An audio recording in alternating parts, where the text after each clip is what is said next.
Yeah, you're going to really find out a lot about me because there's a lot to be talked about today. We are standing on the end of, or we can say basically in the middle of some of the most profound acts of racism in this country. And I thought it wise as a civil rights attorney to talk to you guys about a world without racism and explain to my dedicated audience, you intelligent people out there, what is racism? Because many people have no idea that racism has nothing to do with the color of your skin. Racism is not predicated on a premise of based upon color. Racism is about a power and money struggle. And what better time to talk about this as we have a president of the United States sitting in office that made millions and millions and millions of dollars off of people, some legitimately as a real estate investor and some very questionable. If you think about the Donald Trump University and all of the people that got ripped off during that time. And so we're on the heels of what happened in Charlottesville, Virginia. And so my heart goes out to all of the families impacted, particularly the young woman, 32 years old, who lost her life while she was in the peaceful side of the march, if you will, the peaceful side, protesting against the white supremacist organizations like the Ku Klux Klan. I saw David Duke. I saw many of the white supremacists that I had been familiar with over the years as a civil rights attorney standing out there in Charlottesville. They should be ashamed of themselves. Many of them said that they were there to support President Trump. And I think that as soon as that statement came out of anybody's mouth, it was incumbent upon the president of this United States of America to denounce it, and he did not. He did not denounce those acts until about 15 minutes ago. So he comes out of a major meeting today and decides to renounce acts almost 3 days later. Well, this is sounding like Hurricane Katrina to me, you guys. Too late. You're a day late and $1 short, Donald Trump. And I have been very, very careful not to say anything about the president. I believe that leadership should be respected. I believe that the government is on Jesus Christ's shoulders. And so, therefore, I put Donald Trump to Jesus Christ. You take this mess. And so I don't worry about it. I don't fear. And I'm going to warn my audience of getting to the point where we are looking at what is happening in this country and deciding that it impacts us and that we need to fear. There is no need for us to fear. God is still in control. That's the message of today. And so when we look at the acts of racism that occurred on Saturday in Charlottesville, Virginia, during a protest that was about to start, so you had peaceful people protesting against the protesters.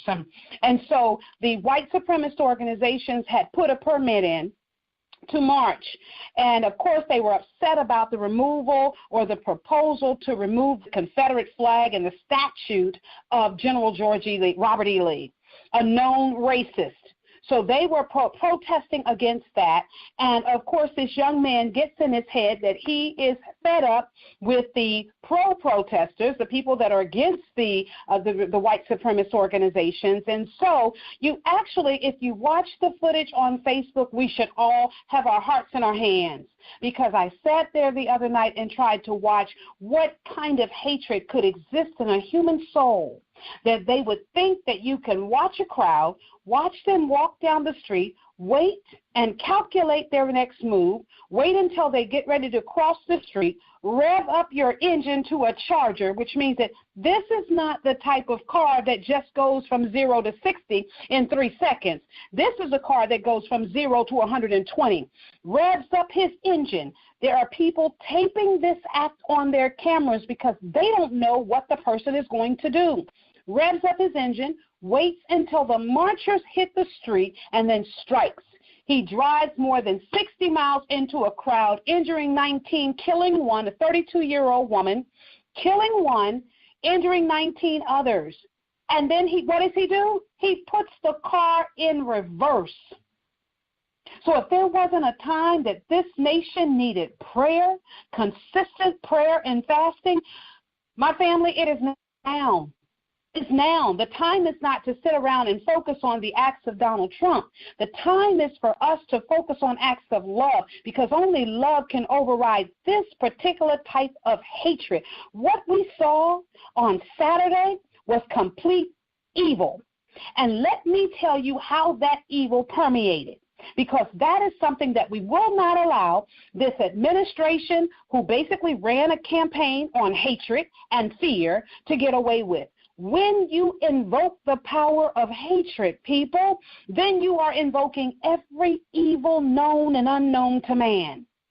And so what we saw on Saturday was just the domino effect of all of the hatred, all of the bad things that President Trump and members of the Republican administration have said about people during these last 16 months. And so when you do things like this, this is the end result. This young man believing that he was acting on behalf of the President of the United States. That's what they're all saying. David Duke stood there, a known white supremacist, stood there and said, we are here to support the President of the United States. And Donald Trump, no matter what he tries to do, and I don't hate Donald Trump, I don't hate any man, but Donald Trump has to take responsibility for his actions. He cannot stand here now and act as if he is shocked and saddened by these actions. These actions are a direct result of the hate that he infiltrated into his campaign.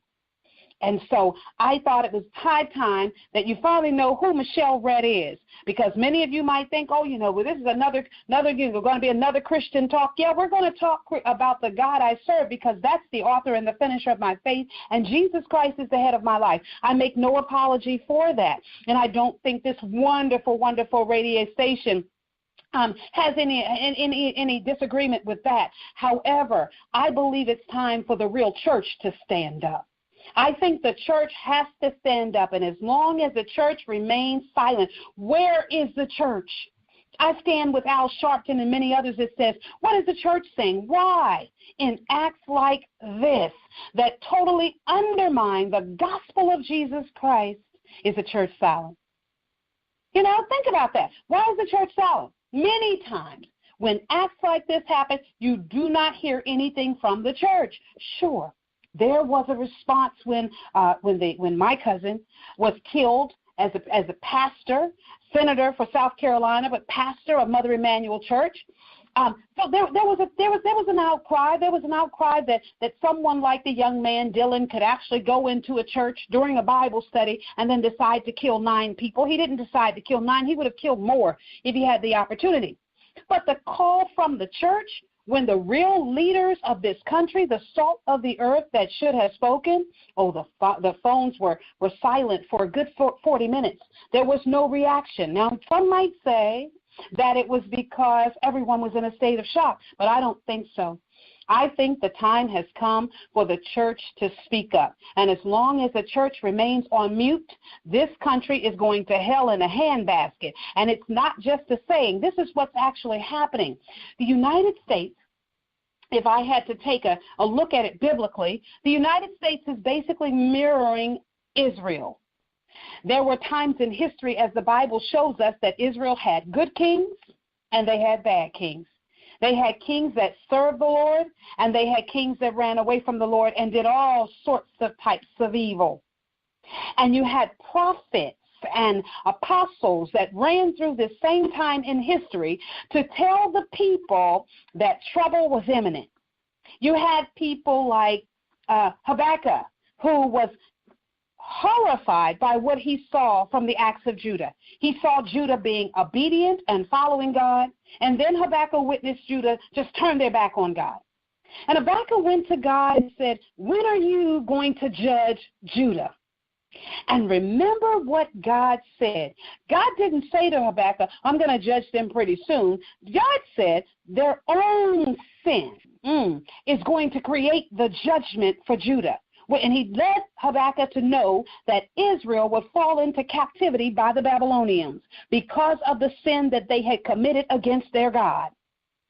And so that is what I see happening today in many theologians, and that is the United States, a nation that was based upon freedom of religion and freedom of rights, and that this is going to be this world-class melting pool where people of all races, classes, and creeds would be able to live in this society without being mocked, without being scorned, basically just reneged on its promises.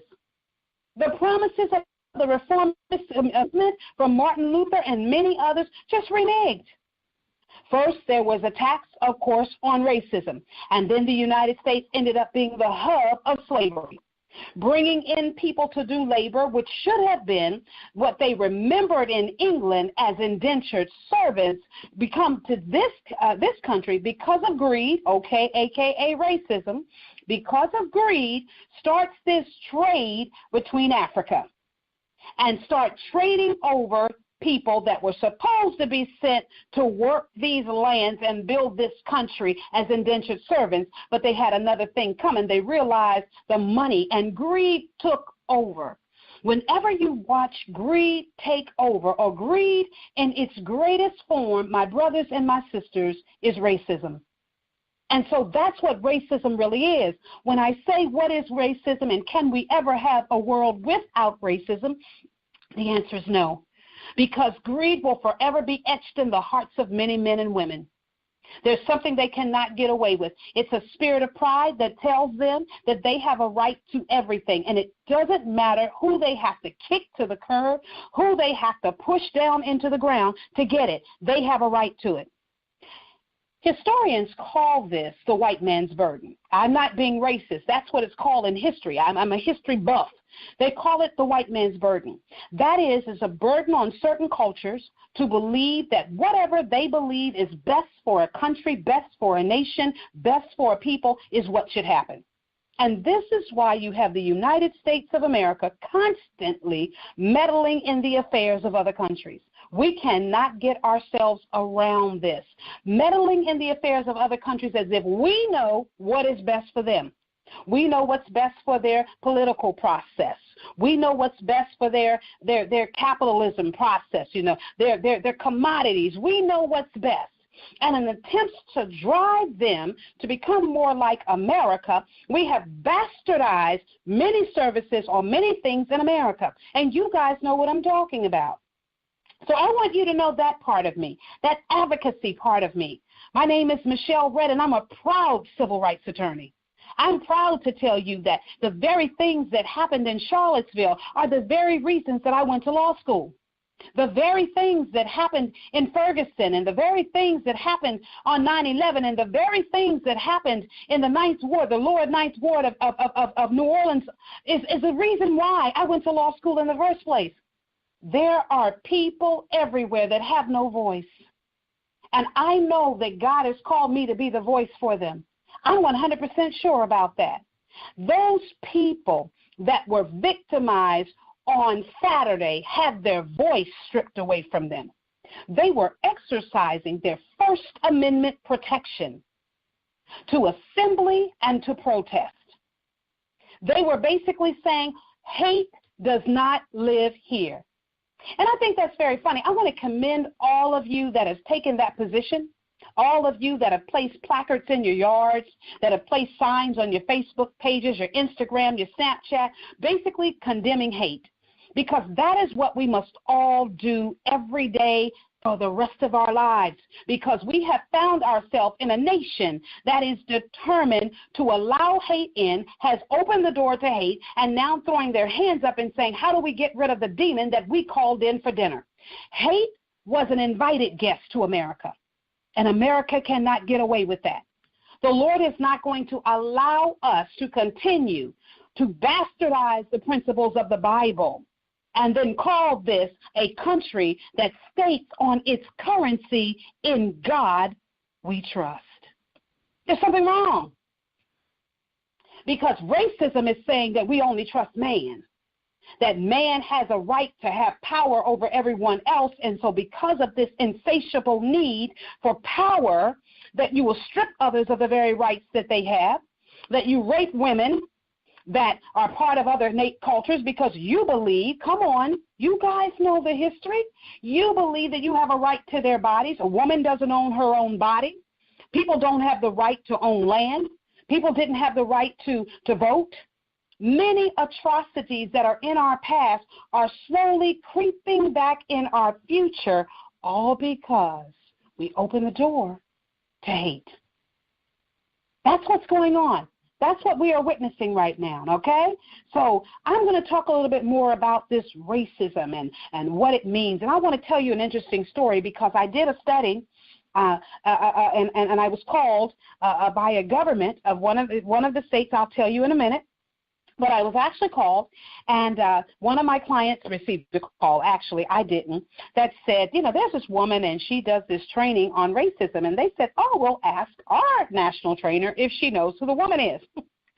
And guess who the woman was? Yeah. Your girl, Michelle Rhett, was the woman. And so they asked if I would come to Reno, Nevada, and talk to the airport about an act of racism, or what was perceived to be an act of racism. Let me set the stage for you, okay? Think about we're on the Golden Girls. Y'all remember the show, The Golden Girls? Remember, was it Estelle Getty that used to say, picture this, Sicily, 1964. Okay, so picture this. This is just a few years ago. This is actually 2013. So I'm going to show you a little test I did in racism. So I was called to come and meet with the airport officials and some of the people that they go out on loan for corporations. Some of you know what I'm talking about. There are these corporations, and they send out their executives to other organizations for free. They loan them out so that these executives can help them. So you get this great work. You're supposed to get this valuable service from these world-renowned executives in your company. So this is what happened to the Transportation Security Administration. So they get a person on loan, and they put the person over the airport. And he says, I'm not tolerating this foolishness. The problem with the Reno airport was that it had about 8% minorities working for it. So Reno, if those of you have been there, know that Reno ain't black. We can't paint Reno black. It's not going to be black. It may be red first, but it won't be black, brothers and sisters. So Reno had a problem with diversity, according to the Transportation Security Administration. When you look at the numbers of the blacks in Reno, you've got about a 30% population of African Americans, but only 8% work at the Reno airport. I'm going somewhere with this, so keep listening. You're going to really see what I'm known for, okay? So you have 8%, and so one black manager of the entire airport of 400 or 500 employees, one African-American member of management, okay? That member of management alleges racism. He alleges that certain things are happening, and he believes it's a cause of his race. And instead of conducting an investigation, which is a requirement of any federal entity, or contacting the EEOC, the administrative arm for discrimination in the federal government, Reno decides to allow someone from the corporate world to basically take a look at this and try to problem solve it. And I commend them for this. This is a great idea. So they bring someone in that doesn't have that kind of government culture to say what is the problem. He calls for me. Bottom line, he says you got to get somebody in here that can explain to them why this individual feels this way. And because I'm African American, it kind of fits. So, yeah, they played the race card. The white people who brought me in played the race card. They didn't want to touch it, and so they said, let's get this woman in. So I come to Reno, and I meet with the brother, and let me tell you, he did not want to meet with me. He was very hostile. He was the least responsive and the least cooperative. I want to tell you this. Don't be shocked. He was embarrassed. He didn't know why they had taken the action that they took, and so therefore he didn't want to meet with me. And so I had trouble meeting with him, so I said, well, forget you. I'll meet with everybody else. And so I conducted these interviews first with members of management. We had a great time. We went out and went to parties, and we went to restaurants, and we just had a good time, and I really, really loved the people of Reno. They were so wonderful and nice to me. I have great memories about this, and the food was delicious. So I'm a foodie. For those of you that didn't know it, I'm a foodie. So they take me out, and I finally meet with him. He spends about 3 or 4 minutes with me, and he says a bunch of mumbo-jumbo, and I start the training on the next day. And so my training was, what is racism? That in order for them to understand how he must have felt, they must understand what is racism. And I presented racism for what it is, a power struggle. And I gave them the history of racism. And let me tell you what happened. Everything was fine when we were talking in theory about racism. But when I began to give the history of racism in this country, I got flack then. People continued to say, this can't be true. Let me tell you what they challenged. the one thing that I have noticed in my racism classes that my non-African American brothers and sisters do not like is whenever I tell them that the civil rights movement or parts of the civil rights movement, which is actually a movement that took 40 to 50 years, and they're just looking at the 50s and the 60s, I told them it's a 45-year trek of a planned strategic attack. And that just gets them so upset. There's no way that African Americans are smart enough to plan out a strategic protest that would end discrimination in this country. And that's exactly what happened. Because you got to know your history. And I am really, really upset when I meet African Americans that don't know this. They do not know that it was a staged protest. They do not know that in cases such as Brown versus the Board of Education, you guys remember that? Brown versus the Board of Education, in which the Supreme Court said that separate is not equal. They didn't say that you needed to always be together. Why is this an issue for them? Because of the fact that blacks and whites did hang together. They did have relationships together outside of school. So the kids would play together. Or say you worked in a domestic, there was a domestic in the home, and a domestic raised a child. You're beginning to see that through movies such as The Help and other movies that we've showcased, The Butler. But you actually, they played together, but they just couldn't go to school together. And when you looked at the amenities of what the white schools, or what we call traditional schools, had versus what the schools for the black children had, that's where you saw the disparity. And so the Supreme Court wasn't talking about equality of race. They never got there. They were talking about equality of services. Racism is about a denial of services. It's about not allowing you to have the tools that you need to get ahead in life. And I got to tell you guys that because people get a little confused. It's Black Lives Matter. Yeah, Black Lives Matter, and I'll wear the shirt all day long. All lives matter. This is about the services. This is about when you hear Donald Trump and others talk about entitlement programs, the first thing they go after is entitlement programs. Why do they want to take Social Security? Why do they want to take Head Start? Why do we have Head Start programs closing down? Why? Let me tell you. And I discovered this as an education lawyer. When you take away programs like Head Start to poor and impoverished neighborhoods, you have basically defined a community of persons, basically almost a generation, that's going to be behind in education. So we wonder why in this country, the United States of precious America, why our children don't fare well on many exams, why our children cannot compete with countries such as China and Japan. Why is it? It's because we cripple them by taking away these types of programs. And so when you remove these quality programs that some people call entitlement, when what they are is basically supplying the educational needs to children in their formative years. That's all that Head Start is. It's just saying that children must eat and they must be taught certain things before they ever enter into an educational system. And so when you pull this away, you deny that child the right to the services that would put that child on the same footing with a child that comes from a wealthy family. That's all this is about. That's all it's about. And I want you guys to understand that. I am so honored that you're listening to me today. But I want you to understand that the average person has no clue. So hang your signs up. Say Black Lives Matter. I agree with that. You know, I agree with this millennial organization, the millennials who basically have come out and protest at many of these events, that protested in Baltimore and protested in Ferguson and protested in many cities, including New York. Protested. I commend you because the people that are coming out, I want you guys to look at them. They're all colors. They're all races. And they're coming out to say all lives matter. But yeah, since you're picking on black folk, then Black Lives Matter. But racism, my friend, has nothing to do with the color of one's skin. And I think that there are certain communities that would like to wave the dog or wag the dog, is what we call in the political world. Wag the dog, which means to throw something out before you that's not really the issue. And our president is so great at doing that, throwing things out that's not really the issue.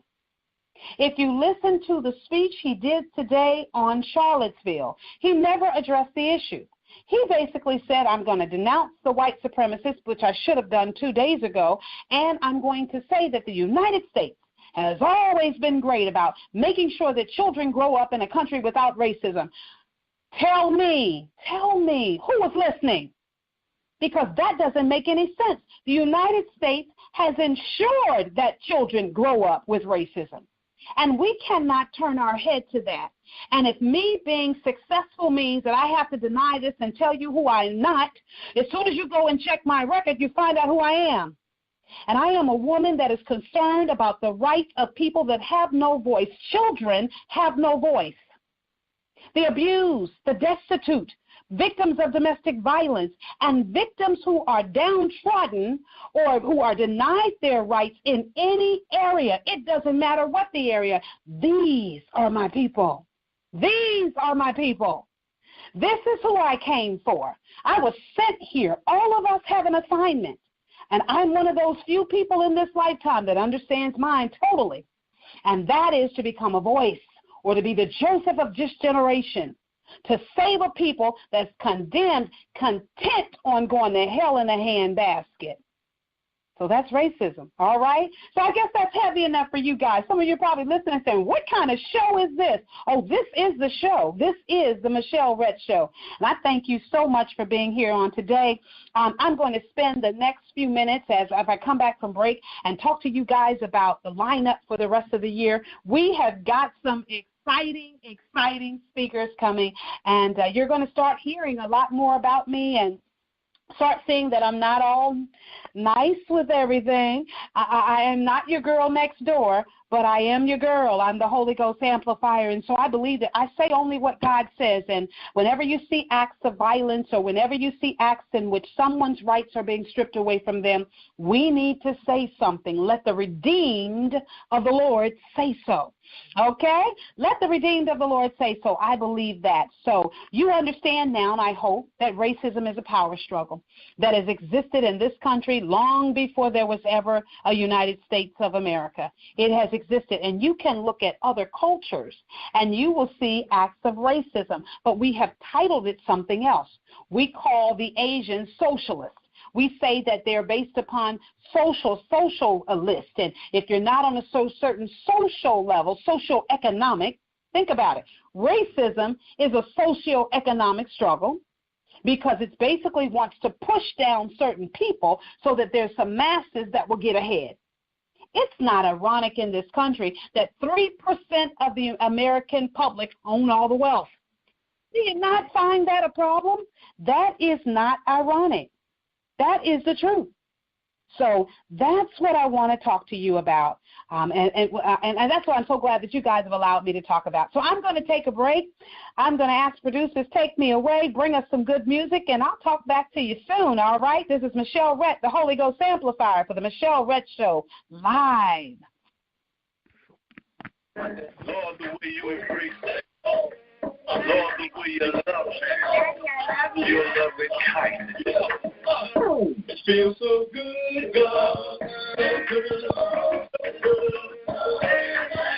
With no doubt. It feels so good, God. So good. So good. With no doubt. God, you're something no one may be. So embrace God, thank God for all you done. Yeah, this is what you got from me, love me through my heart, and through the pain, even through my heart, gratefulness, unconditional love you bring. There is no freedom. There is no freedom. There is no freedom. There is no freedom. There's no freedom in a man who was laying at the people like me. Straight for the cry, understand.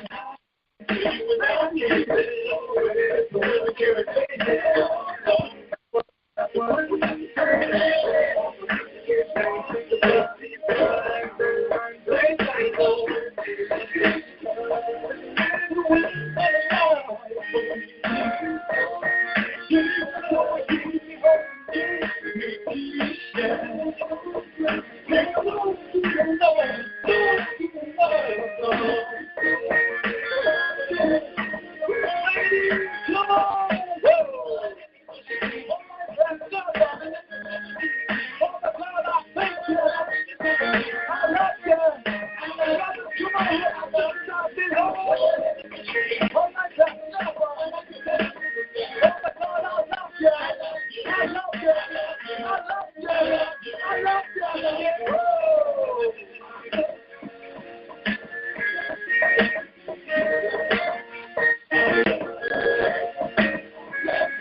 Before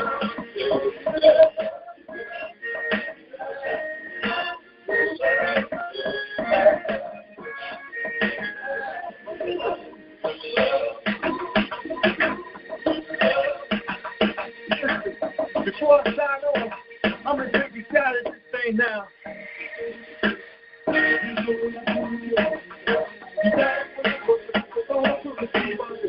And like, you make it back up.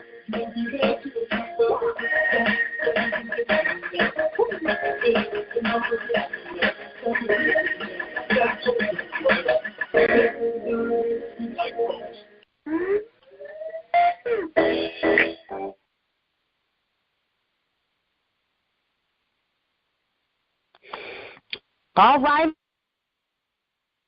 All right, goodness. I hope you like that music. You know, I love this radio station. I thank you guys so much at KTGDS Radio. Y'all have just blessed my heart so much. Thank you, Miss B, Miss Benita Claiborne, and, of course, Byron, Elder Byron, I call him. Thank you guys so much for the wonderful, wonderful work that you're doing across the nation. This is your girl, Michelle Rhett, a.k.a. the Holy Ghost Amplifier, coming to you from the Michelle Rhett Show live on Mondays at 1 p.m. Eastern Time. Today we are talking about a very hot subject. We're talking about the Charlottesville that occurred over the weekend, where 19 people were injured and one woman, age 30 years old, one of the peaceful protesters, was killed as a white supremacist drove his Dodge Charger. I think it was a Dodge Charger. Y'all correct me, but that's what it looked like to me. Drove his Dodge Charger, revved up his engine, and drove it into the crowd just as they were walking across the street in peaceful resistance. Total acts of pandemonium all across Charlottesville, all across this nation, just continuous reminders to us that this is what happens to allow hate in. This show to see that hate and racism are things that breed of themselves. I believe that racism breeds hate, but I also wanted you to, or hate breeds racism, but I also wanted you to know that greed breeds racism as well, and that these are the things that we see happening in this country because of the greed, because of the hatred, and, of course, because of the racism. And I wanted you guys to understand that, particularly for African Americans, we can put these signs up and talk about Black Lives Matter, but racism is not about color. And so I'm trying to get us all to understand that, baby, this is not about color. It's a game for people that don't understand the history of the United States of America. My name is Michelle Rhett, and I've been a history buff for many, many years. I was told by my history teacher at Texas Women's University that I should be a history teacher because I understand the elements that create many of the problems that have happened across the world. I've been very blessed in my career to meet world leaders such as Benjamin Netanyahu. I've had the pleasure of meeting, I met Mbeki before he took the helm of South Africa after President Nelson Mandela stepped down. I've had the privilege of being around some of the greatest leaders in the world, and I can tell you for a fact that racism in other communities, it exists in other communities, it exists in other nations, but you see it in different ways. And so I was telling you the story about how I actually went to Reno, Nevada, I'm sorry. I'm just coming from California, so I'm getting a little confused, but Reno, Nevada asked me to come in and speak to a group of Transportation Security Administration employees about racism. And that everybody was gung-ho for these classes. They were so excited until I began to give them the history of racism. And I think that's what the problem is that most people don't understand the history of racism in this country. They think racism is predicated upon color. And many people think that racism only pertains to African Americans. And we are finding out, as we look at the hatred towards Muslims, the hatred towards anybody that this world cannot figure out what race they are. So because they look brown, because they don't look like they're lily white, excuse me, but that's the truth, then there must be something up. And so we're constantly trying to redefine in the United States of America race. How do we know that? Think about the identity factors. There was a time where when you want to have an identity classification, think about it. You can apply for anything in this country. You have to tell them one thing. What is it? What's your race? What's your race? What's your ethnicity? What is your heritage? That's very, very important. Why? Because of our past with racism, this country counts the amount of people that it serves in other races. So I remember the controversy over the race scholarships. You guys remember that. That's from the early 1990s. Huge controversy about the fact that certain minorities were receiving scholarships because they were minorities. And many people took it as they're receiving something that I have a right to. You will not believe, and that's the essence of racism, is to basically think that you have a right to something that somebody else who's been denied something should be able to have. So there was this huge outpouring of criticisms and problems because of the fact. I mean, I'm talking about not just problems, but really just harsh treatment of many minorities because there was this belief that minorities were receiving something that they had no right to. Forget about case laws and decisions of the Supreme Court, which said that certain states discriminated against certain minorities, denied them the right to education, denied them the right to scholarships, denied them the right to educational programs that would have put them on a different level economically. That's racism. Because racism always ties itself to the almighty dollar. You can't have racism in a third world country because if everybody's broke, then that's not racism because it's a power struggle. And I kid you not, what I've learned as a world traveler is that when you go to other countries and you see the poverty of a third world nation, and then you see the fact that maybe 1% has all the wealth. Well, how is that different, my brothers and my sisters, from the United States of America? With 3% of everybody, of the wealthy, owning everything. And nobody seems to think this is a problem. I remember when my former boss, President Bill Clinton, talked about this. When he spoke about the fact that he had come out of the White House and he had finally found himself in a different tax bracket. Y'all remember this? He was in a different tax bracket now. So he was saying, wow, I barely pay taxes. This is the life. And he said, but I want you guys to know it. He wasn't bragging and saying, okay, I've arrived. He was basically bragging and saying, oh, that's what you guys have been up to. You know, you go into a different tax bracket and you pay less. So, yeah, the burden of the taxes in this country are on the middle class. That's racism. It's purposely designed that way, to keep them at the middle class, because what's after the middle class, people? If you only aspire to get to the middle class, oh, no, boo, you want to go higher because you want to see what the privileges are. I often tell people that the biggest recipients of affirmative action are not African Americans, so get that out of your head. The biggest recipients of affirmative action are are Caucasian women. I'm sorry, I was going to say Caucasian women, but are Caucasian women. And so I remember when someone used to say to me, well, you know, all these black women are on welfare, and they're, you know, taking stuff from people that our children should have. Your children should have what? These people were denied certain things, and they said it was mostly black people. But that was a lie from the pit of hell. We would then discover that the majority of people on welfare were white, and they were white women. And guess what? The majority of the recipients of the affirmative action programs in this country that many people in traditional culture want to slam and say we need to take these programs away because they believe that African Americans were benefiting from them. But in reality, the real benefits of these programs were white women or Caucasian women. My Caucasian sisters, big shout out to you. But let's just tell the truth and shame the devil. So the acts that we're seeing in this country with regard to racism all are predicated on this belief that there are certain people in this country that feel that America needs to be taken back because Donald Trump, President Trump, I give him the respect of his title, President Trump put out there that he needs to take back America. And all he was saying was, black folk can never be in charge of America. Why? Because as I told you earlier, the white man's burden, that's a political term that I did not create, my brothers and sisters. That's a political term. The white man's burden demands that white men forever be in control.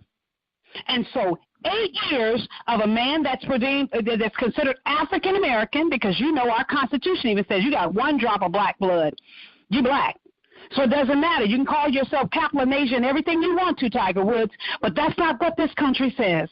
I'm sorry, my brother. I love you. I love golf, but that's not what the country says. Well, I don't love playing golf. I just love watching you. But anyway, that's not what the country says.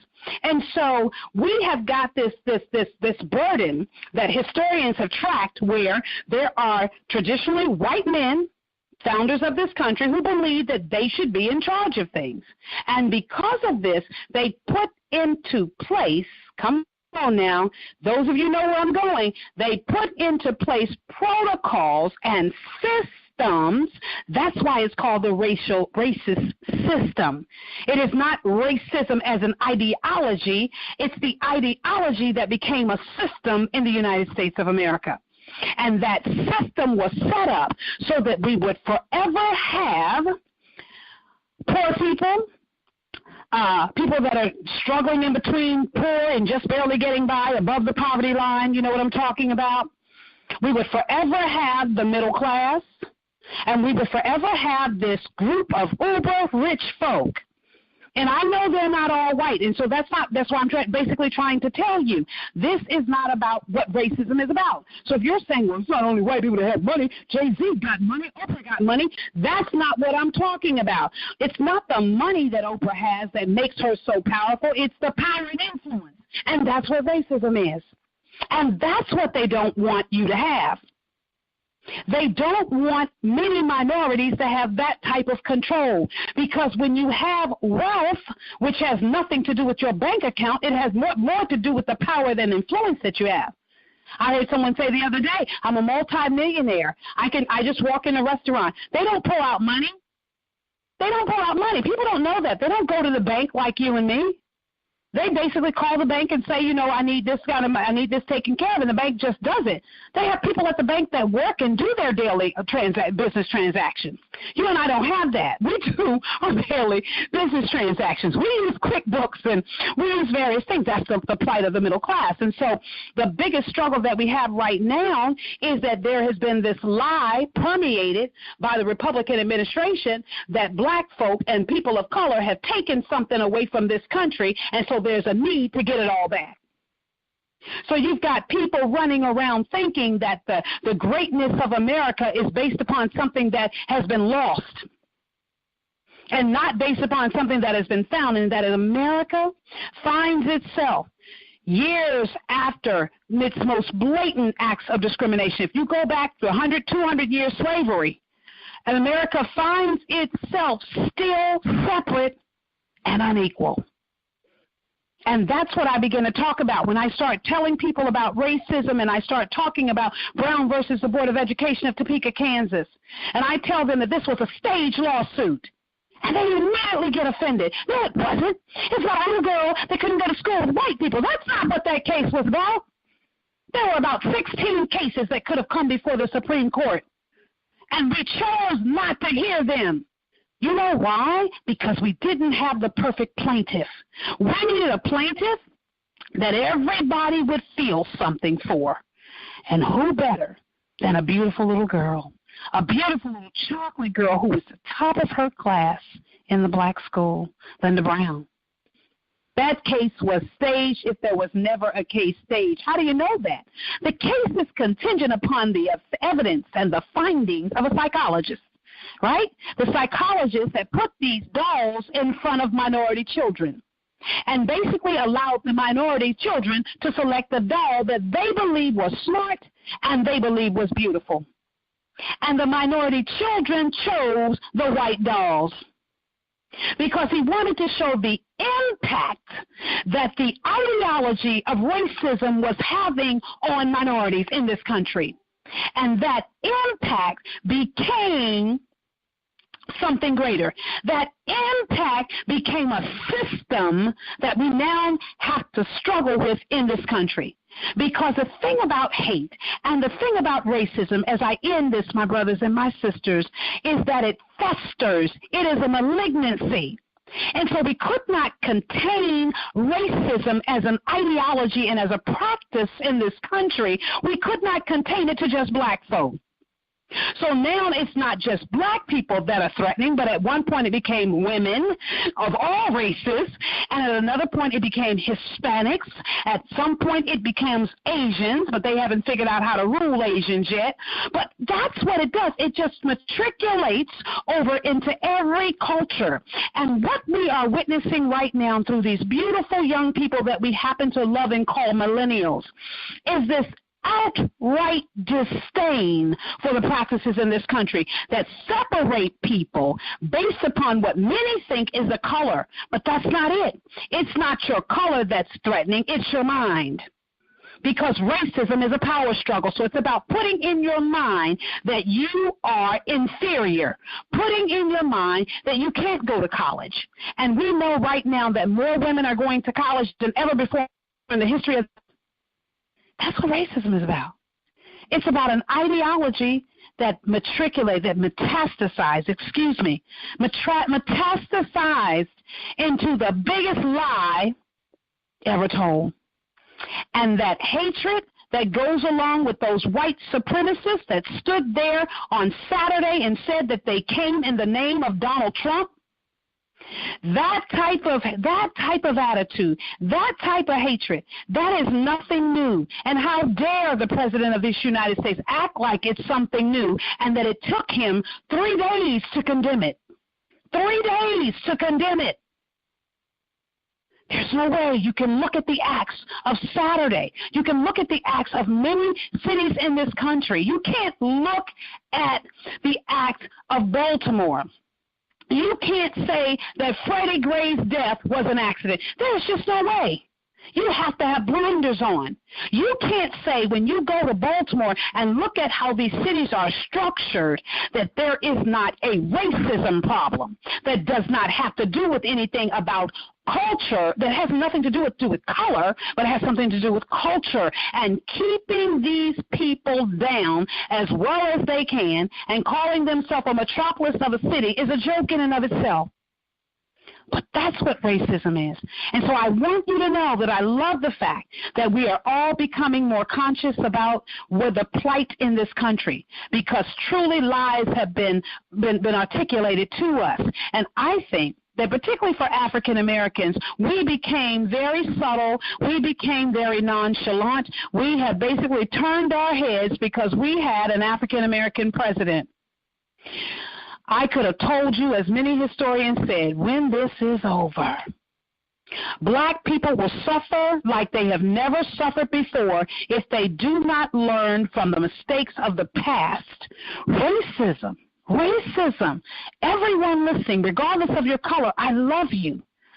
Regardless, this has nothing to do with color. This is truth. And truth, by any other means, it has to be truth. A half a truth is a whole lie. I'm not going to give it to you. If you want to listen to this show, I'm going to give you the truth. I'm going to give you what you need to hear.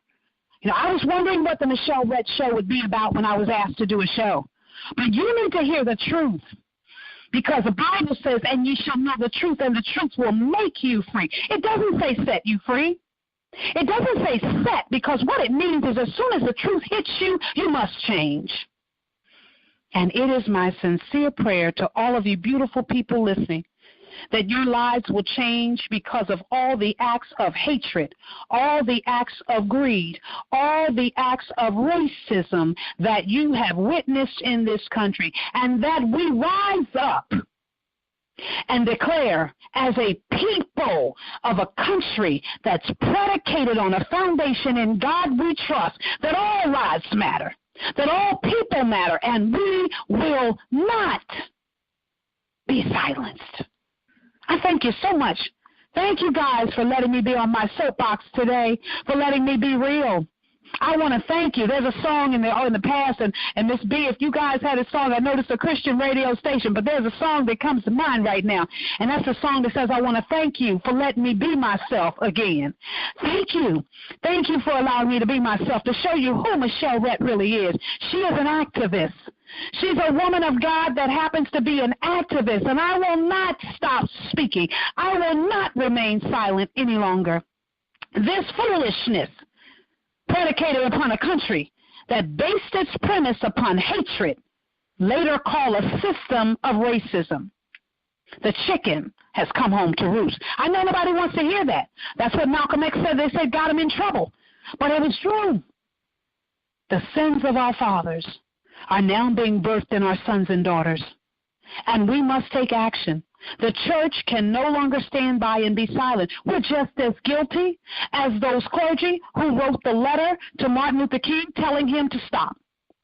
They told Dr. King, don't protest. They told Dr. King that your nonviolent ways aren't making an impact, and maybe it's time that black people should sit back and wait.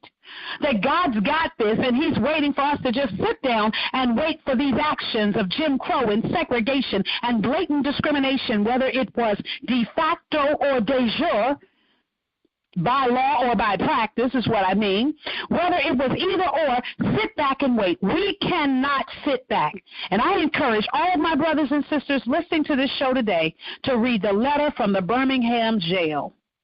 When acts like this happen, I encourage you to read the letter from the Birmingham jail and listen to Dr. King, because even from the grave, he's teaching us. His words are still prevalent for society today. A country, a dream. All men are judged not by the color of their skin, but the content of their character. Well, then that goes against everything that many Americans believe in. And that's the world that I stand up for. That's why I became a civil rights advocate. That's why I became a lawyer. I am somebody's voice who can't articulate speech. I am somebody's voice that's screaming in the darkness that can't be heard. I am somebody's voice that God sent to change the world. I thank you.